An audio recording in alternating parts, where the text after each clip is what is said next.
Well, we've got our alert day for widespread dense fog that is already across the area, and it's only going to get thicker overnight tonight and into Thursday morning. That dense fog giving us visibilities that are well below a quarter of a mile. Into Thursday, this is that type of fog that is just going to linger much like it did through today, most of the day tomorrow until we get some late day showers that will roll back into the area. And I do expect that dense fog is going to be widespread. Most of the area looking at dense, thick fog, visibilities below a quarter of a mile. And I'm going to highlight the vast majority of northwest Ohio and southern Michigan that will be under the influence of 1/4 of a mile or less. That fog will be expanding to the south and to the east as we go overnight tonight. Now, there is a little bit of light drizzle, a little bit of mist, but by far the biggest story is not only going to be the wet roads, but the fact that we're going to have low visibilities. This is I-475, and check out this visibility towards Salisbury Road. That is 475, very low visibility, especially western Lucas County and into Fulton County. Another view toward I-75, Miami Street. You can see the fog illuminated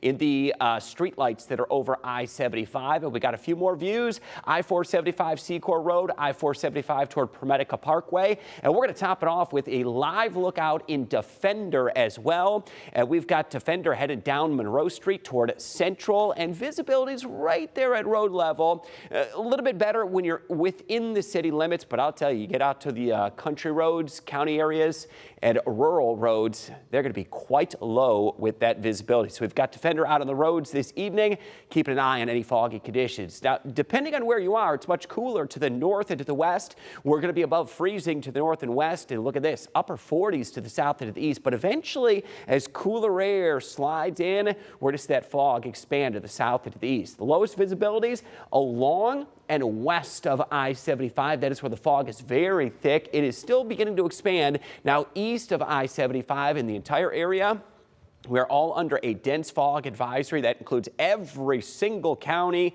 in northwest Ohio and southern Michigan. If we widen this out, it is one of the largest areas of fog that I've ever seen. It extends from the Texas Panhandle all the way off the eastern seaboard, over 1,700 miles of dense fog advisories, and we're smack dab in the middle of it. So tomorrow morning, it's going to be one of those wait and see type of mornings. We don't have any delays in.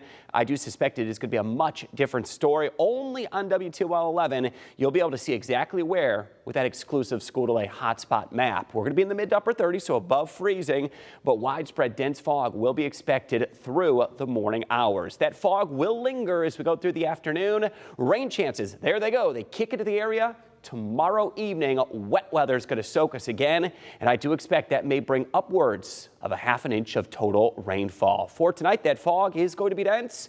Visibilities of a quarter mile or less will hold steady close to 40 Thursday, and that fog is going to linger as we go through the afternoon. More rain Thursday night into Friday. We will dry out, but staying cloudy Saturday. Light rain snow mix on Sunday, upper 30s. Then next week finally turns a bit brighter. Highs in the upper 30s and low 40s, and back into the mid to upper 40s. It could even touch 50 toward the end of next week into early February.